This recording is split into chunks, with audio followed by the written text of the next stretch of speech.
Sejam muito bem-vindos ao Doxa e Episteme. Hoje temos mais um episódio do bloco Mundo das Ideias, com o tema Anselmo e Aquino. Cada um de nós carrega consigo uma concepção de Deus, uma noção que, mesmo para os que duvidam de sua existência, é compreensível. Neste exato momento, você certamente está refletindo sobre sua própria ideia de Deus. No entanto, há uma distinção crucial entre essa concepção e a afirmação da existência de Deus. Anselmo, um padre italiano que se tornou arcebispo da Cantuária, propôs uma visão radicalmente diferente. Através de seu argumento ontológico, ele alegou ter demonstrado que, logicamente, o fato de concebermos Deus prova sua real existência. O argumento de Anselmo, apresentado no livro Proslogion, parte da premissa incontestável de que não podemos conceber algo maior do que Deus. Isso equivale a dizer que Deus é o ser supremo entre todos os seres imagináveis, superior em poder, bondade e conhecimento. Nossa mente pode conceber claramente essa ideia de Deus, o que é indiscutível. No entanto, Anselmo argumenta que um Deus que exista apenas em nossa mente e não na realidade não seria o ser mais supremo concebível. O ser mais supremo concebível seria aquele que existe na realidade. Assim conclui Anselmo, Deus deve existir. Essa conclusão decorre logicamente da definição de Deus. Este é um argumento de causas a efeitos, desvinculado da observação do mundo para chegar a uma conclusão. É um argumento puramente lógico, que parte de uma premissa incontestável e parece demonstrar a existência de Deus. Anselmo utiliza a analogia de um pintor que concebe uma cena antes de pintá-la. A pintura passa a existir tanto na mente quanto na realidade. Porém, Deus difere desse exemplo. Anselmo sustenta que é logicamente impossível conceber a ideia de Deus sem que ele exista de fato, ao passo que podemos facilmente imaginar um pintor que conceba um quadro que nunca pinte, de modo que a pintura exista apenas em sua mente, não no mundo real. Deus é único nesse aspecto. Podemos conceber a inexistência de todas as outras coisas sem nos contradizer, mas compreender verdadeiramente o que é Deus nos leva a reconhecer a impossibilidade de sua não existência.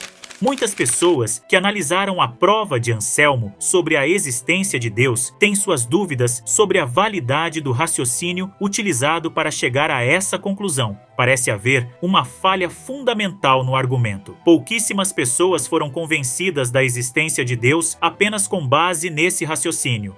Anselmo, por sua vez, citou uma passagem dos Salmos que sugeria que apenas um tolo negaria a existência de Deus. Enquanto Anselmo estava vivo, outro monge, Gaunilo de Marmoutier, criticou seu argumento apresentando um experimento mental que questionava a posição dos tolos. Gaunilo propôs o seguinte pensamento: imagine que em algum lugar do oceano existe uma ilha inacessível, repleta de riquezas, frutas, árvores exóticas e animais imagináveis. Esta ilha é tão perfeita que é impossível conceber algo mais grandioso. Se alguém argumenta que essa ilha não existe, isso parece fazer sentido. No entanto, se alguém afirma que essa ilha deve existir simplesmente porque é a mais perfeita imaginável, isso parece ser um absurdo. A ideia de Gaunilo é que o argumento de Anselmo para a existência de Deus segue a mesma lógica do argumento para a existência da ilha mais perfeita. Se não aceitamos que a ilha mais perfeita exista, por que deveríamos aceitar a existência do ser mais perfeito imaginável? Anselmo respondeu argumentando que seu raciocínio só se aplicava a Deus e não a ilhas, porque as outras coisas são simplesmente as mais perfeitas dentro de suas categorias, enquanto Deus é o mais perfeito de todas as coisas. Portanto, Deus é o único ser que necessariamente existe, o único que não poderia deixar de existir.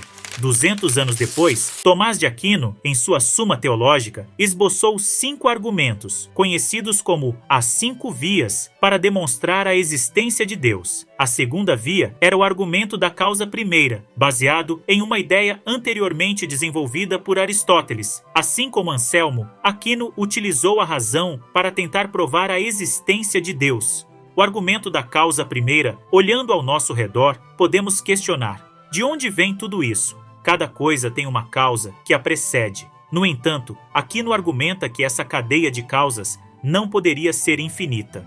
Aquino estava firmemente convencido de que não poderia haver uma série infinita de causas e efeitos retrocedendo eternamente no tempo, ou seja, um regresso infinito. Para ele, tal situação implicaria na ausência de uma causa primeira, o que significaria que algo teria que ter causado qualquer coisa que pudesse ser considerada a primeira causa, e assim por diante, infinitamente. Aquino argumentava que, logicamente, em algum ponto dessa cadeia de causas e efeitos, deve haver algo que não foi causado e que deu origem a tudo o mais. Essa causa primordial, afirmava ele, deve ser Deus. Deus é a causa não causada de tudo o que existe. Contudo, filósofos posteriores apresentaram diversas objeções a esse argumento. Alguns apontaram que, mesmo que aceitemos a ideia de Aquino de que deve haver uma causa não causada que iniciou tudo, não há razão para assumir que essa causa não causada seja necessariamente Deus. Essa causa primeira não precisaria possuir necessariamente as características tradicionalmente associadas a Deus, como supremacia em bondade e onisciência. Poderia muito bem ser uma entidade impessoal, como uma simples onda de energia. Outra objeção ao raciocínio de Aquino é que não há necessidade de aceitar sua suposição de que não pode haver um regresso infinito de causas e efeitos. Por que deveríamos assumir isso como verdadeiro? Para cada causa primeira proposta como origem do cosmos, podemos sempre questionar: e o que causou isso? Aquino presumiu que, ao continuar fazendo essa pergunta, eventualmente chegaríamos a uma resposta de nada é uma causa não causada. No entanto, não está claro se essa resposta é mais plausível do que a possibilidade de um regresso infinito de causas e efeitos.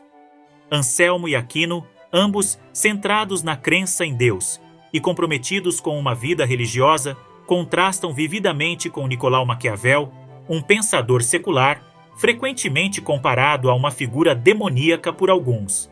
Para saber mais, veja o vídeo anterior. Pois bem, por hoje é só. Caso tenha gostado, dê aquele like maroto, assine o canal e compartilhe com os amigos. Um forte abraço e vitória sempre!